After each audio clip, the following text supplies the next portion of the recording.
Sage Wanderer here, and welcome to Coffee Talk! All right. So today we're going to talk about industrial sabotage. Don't. Past, present, and future of industrial sabotage. So, what are some of the causes or reasons for sabotaging someone's industry? Well, it could start with something as simple as corporate competition. It's not unheard of to sabotage your enemy's production facility or research facility, or to compromise some of their employees and get them to drag their feet, or even sabotage through industrial espionage the goings on of your competitors, or to infiltrate their organization to steal ideas or research. And so that's one form of industrial espionage or industrial sabotage. But I think the most famous use for industrial sabotage is a part of war. When you go to war with another country, you want to disrupt their supply chain. You want to disrupt the flow of food, goods, services. You want to stop the production of important metals like aluminum or steel, and affect also their fuel abilities to produce fuel, to export fuel, to collect fuel, and to process it. So, industrial sabotage is a part of our history as a country and world history. The term throwing a monkey wrench in the works, have you ever heard that? Somebody messes something up, you can say, well, they really threw a monkey wrench in the works on that one. That actually goes back to World War II. It's a World War II phrase that describes industrial espionage or sabotage. And it was the concept of literally intentionally throwing a heavy steel wrench into the gears of some machine to cause it to burn up. One of the most common things was sabotaging ships from inside the engine room, infiltrating the engine room and planting someone there months, weeks, or even years before needed to be in place to literally throw a monkey wrench into the gears of a ship and cause the propeller to not turn. And so the concept of industrial sabotage as part of war is well-founded and historical fact. Just to give you a few famous cases of industrial sabotage or attempts at industrial sabotage from World War II. You may not have heard this story before because during the war it was covered up and kept hush, and there was a blackout on media coverage of an event that happened in World War II. In World War II, two U-boats, German subs, approached the U.S. coastline, one at Long Island, New York, and the other one in Florida. They launched from this boat 8 saboteurs from these boats, 4 from each sub, in small rowboats. And they rowed ashore and infiltrated the United States, these German agents. They were trained in sabotage. They brought equipment with them, which included their fake identities, a large sum of money, equal to more than $1 million by today's standards. And I think it was $300,000 or $400,000 they were finally found with, and they had early version of plastic explosives. They were blocks of TNT that had been shaped to look like chunks of coal. And all of this was on board their vessels as they secretly, under cover of night, rowed in to gain access to the United States, infiltrate us, and execute numerous attacks on our infrastructure. Their initial goals were to blow up bridges, fuel processing plants, and hydroelectric dams in an attempt to black out the United States. And so when these men came ashore, the ones down in Florida infiltrated without an issue. The other ones who came in at Long Island were actually thwarted or found out by a Beetle Bailey kind of Gomer Pyle kind of screw up Coast Guard officer who was always late. He was the guy that was always late. He was always behind on his schedule. He was always in trouble for it. and he was late again on his beach patrol, and he was walking the beaches of Long Island, and he was 15 minutes late for his normal scheduled patrol. And so the four German infiltrators coming ashore thought they had come in right behind his pass, when in fact he hadn't yet arrived. So he walks up on them while they're unloading their boat of nefarious objects. Um, they claim to be fishermen, yet the Coast Guard officer sees no fishing equipment, and he's very suspicious of them. They're armed, and he's not. Uh, Back in those days, they didn't issue shore patrol weapons, right? They were just to observe and report. And so, being afraid for his life, outnumbered, and by armed men, when they shoved the sum of $260 in cash, a wad of cash at him, and said, "You didn't see us here, right? You don't know anything about us, right?" He took the bribe, not because he was crooked, but because he was afraid for his life. He reports back to the Coast Guard station, tells them what happened, and they go back to the site. By the time they get there, the four men are gone, but they found lots of evidence that they were there, and they found a freshly dug area on the beach. When they excavated this area, that's when they found the TNT, the weapons, and other supplies that were cached there, that were meant to be picked up later on. So at this point they involve the military and the FBI, and an investigation is launched. Make a long story short, because one of the infiltrators was not loyal to Germany, they were able to uncover the entire plot and catch all 8 before they engaged in any of the planned sabotage on the homeland of the United States. Um, the one person, the group of 8 were comprised of Germans who had lived in the United States, who had been German citizens living here at the time the war broke out, and they had fled back to Germany or were expelled as part of the declaration of war in 1941. They were picked up in Germany by the military there and trained in sabotage to return to the United States because they could speak the language, because they did know the culture, because they could pass as non-Germans. And so those men were chose for that. What they didn't think about is that a couple of guys in the group actually liked America, actually wanted to go back to America. They didn't want to leave America. And when they were drafted into the war effort by the Germans, they were not down for it, but they pretended to be. So 2 of these individuals were able to uh, expose the plot of the 8 saboteurs, and with the help of the FBI, put a stop to it. All 8 were arrested. All 8 were charged. 6 of all 8 of them were tried in a military tribunal. There was a couple of reasons they chose to try these men in a military tribunal and not try them in a civil, or not civil, but a civilian court. Was because, first of all, there was a loophole that if they tried them under a regular court system, there might be a question that could go all the way to the Supreme Court before it was settled. And FDR decided that he did not want that and wanted to have a military tribunal. He saw it as a military war crime and not involving U.S. citizens. And so they were tried in a military tribunal consisting of 8 generals who sat on the tribunal, and they were prosecuted by the Attorney General of the United States. All 8 were found guilty.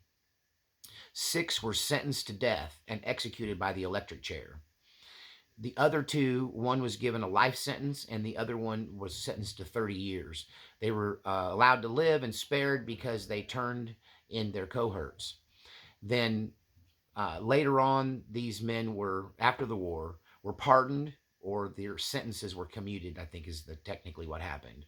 And they were forcibly deported back to Germany. Arriving back in Germany, they were seen as traitors to Germany. They were shunned by German society and lived a relatively unhappy life as Germans in post-war occupied Germany.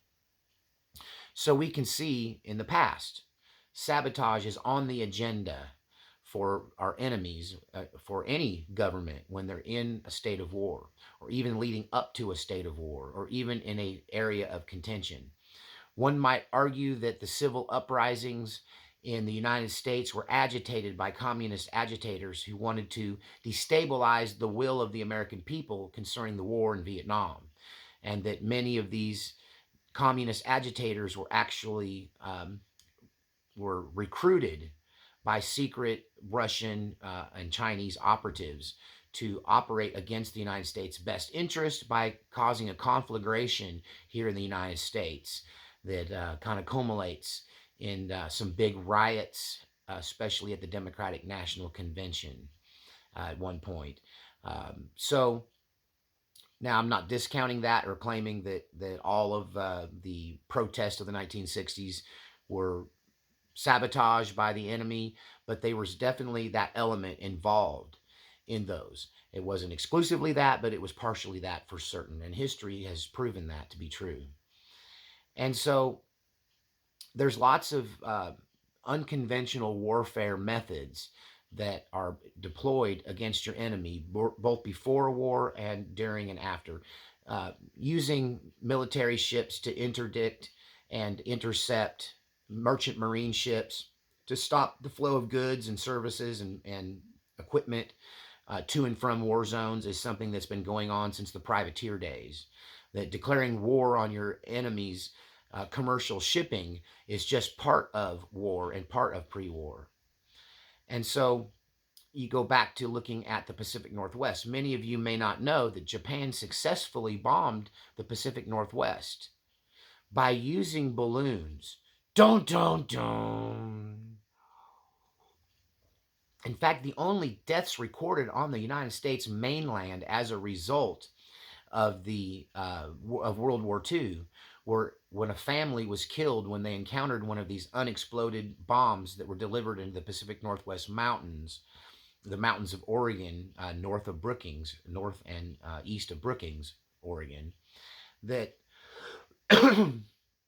hundreds and hundreds of these balloons were launched. 90% did not make it across the ocean to the U.S., but 10% of these balloons did in fact come to America, crashed into the mountains, causing limited fires, or they fell and the bombs did not explode and they were discovered. And there's a number of them that we believe made it across the ocean into our airspace in the 1940s that are still yet unfound. But during the war, a family was picnicking in the mountains when they encountered one of these unexploded balloon bombs that were like giant weather balloons, not unlike some of the balloons we saw crossing America recently, maybe from China, maybe, not saying they were, maybe they were. That same kind of balloon was delivering incendiary fire bombs onto the Pacific Northwest mountains with an attempt to start massive forest fires. Now, the problem with that is the Japanese didn't really understand that Oregon and Washington is a tropical rainforest. Not tropical, but it's a rainforest. That the ferns there are big as Volkswagens, right? That the trees there are enormous and everything is wet all year long. But if you know anything about Pacific Northwest forest fires, you know that changes in August. But they were dropping these balloon barrages in the middle of winter, and therefore they were finding very little to catch on fire. I know it's hard to start a fire in the Oregon mountains even when you intend to. You better bring some gasoline because you're going to have a hard time getting anything to burn in all that wetness. And luckily that saved the American West from being burned horrifically by their attempts of the Japanese with these firebomb balloons. So once again, sabotage. That brings us now to the current time. Somebody sabotaged the Nord Stream pipeline that connects Germany and Russia. This has also been under a veritable media blackout. The United States openly claims that Russia blew up their own pipeline, but a well-known, documented, verified journalist just recently issued a report on this topic, claiming he had proof and demonstrating it in this writing that the United States had been behind the Nord 1 and 2 stream sabotages. This cut the oil flow between Germany and Russia. And although the United States is not recognizing this, talking about this, or allowing the media to talk about it, foreign press, this is a big story in other countries. And that Germany actually has decided that the United States is an enemy because of it.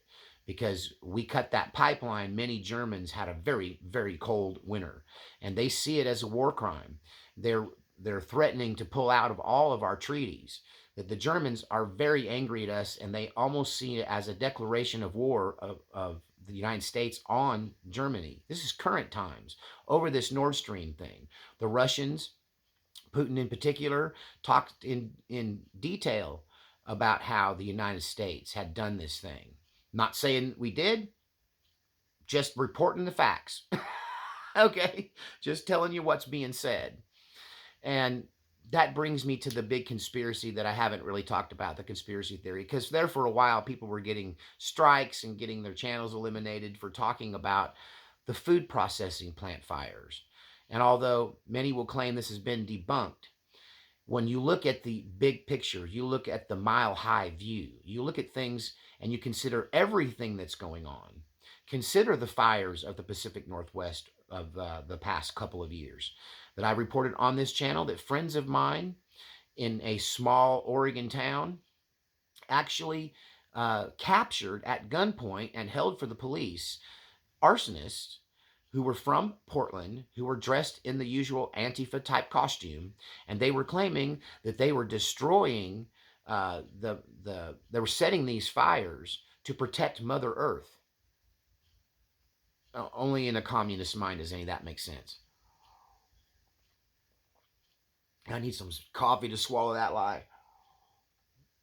But I know I have a close personal friend who captured one of these guys, and when people were claiming that those fires weren't being set by humans, that they were natural fires that burned up my homeland, let's just talk about it. Those places that were so beautiful that I grew up in Oregon, the Multnomah Falls, the Columbia River Gorge, Wallowa was not completely burned, but that's only because patriots there caught these people, one of my friends included, and stopped them before they could do worse. They caught them doing it. But these places got burned up. And there's a big argument between locals who say, no, communist agitators out of Portland under the flag of Antifa set these fires. And the press say, no, no, no, no, no, it was just drought with global warming. So believe what you like. Once again, not trying to make you swallow anything, but I need some coffee for some of these lies. When you look at the big picture, let's talk about the conspiracy theory of the food processing plants. Over 300 food processing plants have had some kind of fire since the pandemic. And that number is probably low. There's probably more. Most of these fires have been ruled that there was no arson.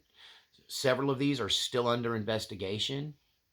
There was even a small airplane that crashed into one. People say that was just a coincidence and an accident. But when you start to look at it from the mile high view, it starts to look like it could be sabotage. Don't. So people who tend to stay focused on the Illuminati and the globalist conspiracy, they want to claim that it's the globalists that are doing this to reduce population, starve us out.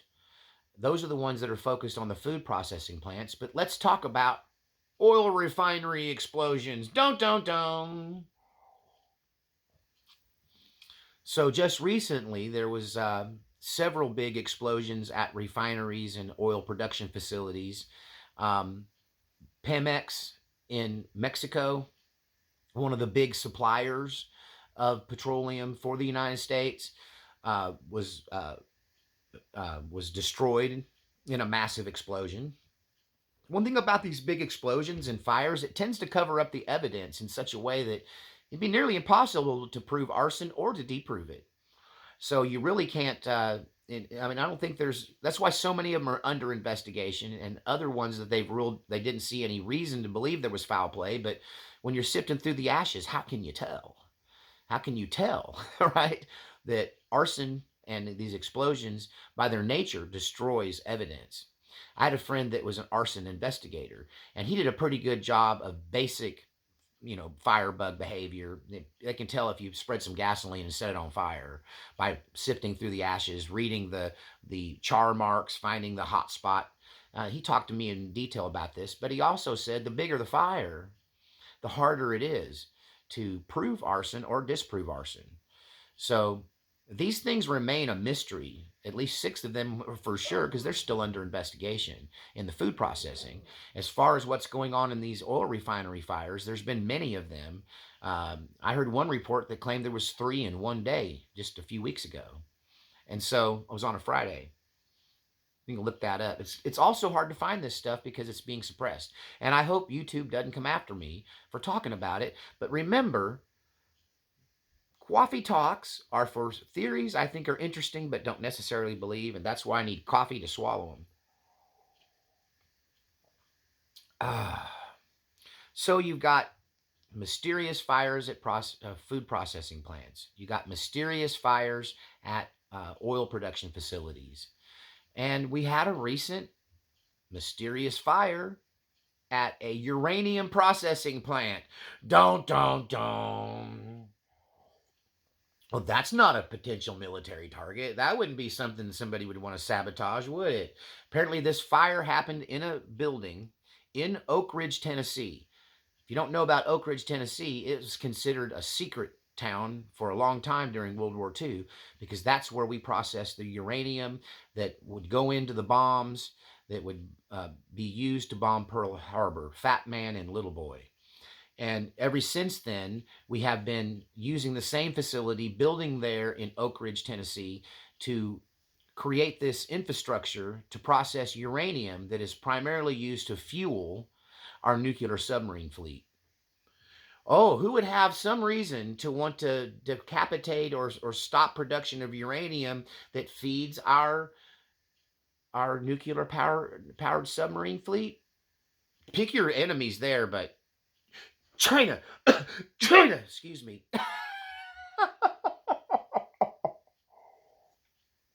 The main advantage we have over all the other countries is our submarine fleet, which is powered by uranium. And so this is not fake news. This is actually stuff you can look up on the internet yourself and listen to a government agent, a government spokesman talk about what they do at that Oak Ridge facility and the fact that the fire occurred where they were handling uranium. So how could sabotage happen? Is this just conspiracy theory? Is this just paranoia? Are these things normal? And how would somebody get inside? At the Army base in Killeen, Texas, there's a famous incident where a jihadist infiltrated the U.S. military, put himself in place years in advance so that he could get clearance and be inside one of these big military bases. And he smuggled in a weapon. And I meant to research this. I can't remember how many American servicemen he killed, but it was a mass shooting out of Killeen, not the Lubies one, the military base one. And but that shows that people think about things months or even years or sometimes decades in advance. So any of these food processing fires could have been sabotage. It would have been rather easy to get somebody hired on there who had an inside position capable of setting up these events and making them look like accidents, making them look random. I had a crazy uncle. If you want to learn more about him, it's in the gold mining story where I wear the fake beard and talk like a gold miner and tell that story of where he almost shot me. And then the crazy uncle that burned up the hippies in the school bus. He was a criminal and he burnt down several of his houses in insurance scams and never got caught. And it was a rather simple method. And I can even tell you now, and hopefully I won't get in trouble with the YouTube people because you can't do this anymore. Because cigarettes today are safety cigarettes. And you guys that have been smokers in the last 10 or 15, maybe 20 years know that if you don't puff on a cigarette, it just goes out. And in the old days, it would just keep on burning. The old original cigarettes, my uncle smoked Lucky Strikes, and those things were used even in military manuals as a timer for incendiaries because they would burn at a regulated rate and not go out. And he would basically use a cigarette fuse and a rat's nest that he collected from some other place inside of his breaker box to make it look like an electrical fire. And he got away with that. He got away with several insurance scams by burning his own house down.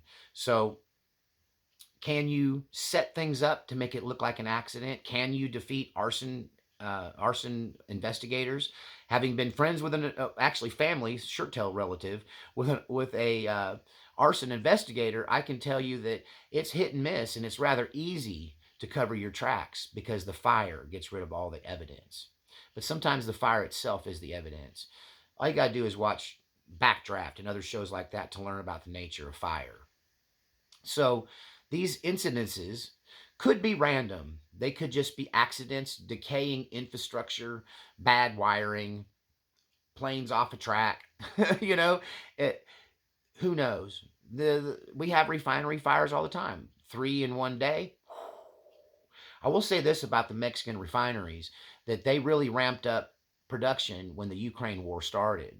And now they've announced here in this year in 2023 that they're going to reduce the amount of exports in attempt to be self-sufficient, which is probably going to cause our gas prices to rise because supply and demand. If they're not exporting into the United States from these oil refineries in Mexico, you can expect gas prices to go up. If the food supply was not affected, then how come food doubled or even tripled in some cases? Luckily, I actually got eggs that are $2.50 a dozen now. When eggs were $7, $8, $9 a dozen, bacon was $9, $10, $11, $12 a pound. And we just now have recovered from whether it was COVID or some of these food plant issues, but prices are starting to come down, thank the Lord, because I like my bacon and eggs. And you can get $2.50 eggs and $5 bacon again. So, but the food prices doubled and in some cases tripled. I listened to, in this research for this, I listened to a government official claim that there are no disruptions and have not been any disruptions in the food supply chain in the United States. And all I can say is, you haven't been to a store. You didn't go to a store over the last couple of years because it's just now starting to come back. It's just now starting to get to where you can get what you want. And even now, you can't mess with the old Sage Wanderer brain because my memory is like a steel trap. And I can tell you, once upon a time, you could stare at the ketchup wall and have literally dozens of choices of brands and types of ketchup. Go there now. There's one or two brands. There's the name brand, big one, won't name, and the generic if you're lucky. And the generic's gone most of the time. There used to be several ketchup companies, several mayonnaise companies, several condiment companies, and now when you go, yes, there's plenty of mustard, but there's only a couple of brands. Yeah, there's plenty of ketchup, but there's only a couple of brands. And so we're getting stuff, but not to the degree we had going on before all of this. And so there were times we all have seen the videos and been there ourselves looking at empty shelves. I can't tell you how many times I had to skip getting something because it just plain wasn't available. And this was after the end of the pandemic and after the wind down. So what do you think? We all know that it was a part of war in the past. We all know that industrial sabotage has always been with us. There have been many attempts, both completed and foiled, to cause mayhem in the United States during the past wars. And now, when we're basically in a proxy war with the Russians in the Ukraine, in Ukraine, not the Ukraine, in Ukraine, we are ripe. We're ready. We're poised to receive this kind of sabotage, whether it's happening now, whether it's been happening or not. We can bet it will happen in the future if things keep going the way they're going. We had the Chinese balloons and UFOs we couldn't explain that were being shot down over the country here recently. When you look at the mile-high view, it starts to look like some of this, at least, must be sabotage. Who are the saboteurs? Are they within our own government? Are they with just plants here put by foreign governments? Is this the Illuminati? Is this the cabal? Or is this just normal military behavior from Russia and potentially China? And will this be part of our future? I don't think you can have a war and not expect sabotage. It's a part of every war. It seems like we might have started it ourselves with the mysterious destruction of the Nord 2 pipeline. But tell me what you think. Was this a big coincidence? 300 food plants? Was this a big coincidence? Three of these refineries up in one day? Was this, the fire in this uranium plant in Tennessee? Was that intentional or was that an accident? How about the balloons? Were they just weather balloons that flew off course? Save your UFO stories. I don't know if I believe that. Just because they call it a UFO doesn't mean it's aliens. It just means they couldn't identify the object that they shot down. They could have been more balloons, other craft. I will say this, low-tech attacks on the United States is something we can expect in this war because our focus is on defending against high-tech when sometimes low-tech is a better way to go. All right, tell me what you think in the comments section. Is it sabotage? What do you think about some of these stories from the past? Did you hear them for the first time? It's because we don't like to talk about sabotage. It's a little bit scary because you never know when it's going to strike and who it's going to affect. I encourage you to support this channel. This is mainly a ministry channel. Coffee Talk is a distraction a little bit from the grind of some of the darker and deeper topics I talk about here, and it's a bit of a fun time. But if you had fun and you enjoyed it, drop me a tip through the PayPal in the description. You can sign up to Patreon if you'd like to be a regular supporter of this channel. You'll find a link near Radar's picture on the homepage here on YouTube. And always, as always, you can send stuff to my P.O. box. My P.O. box. I love gift cards. So anything you can do to keep me making videos, keep me preaching, keep me on YouTube, please do that and help out a guy and keep the content coming. I hope you enjoyed this video, and we'll see you next time on Coffee Talk.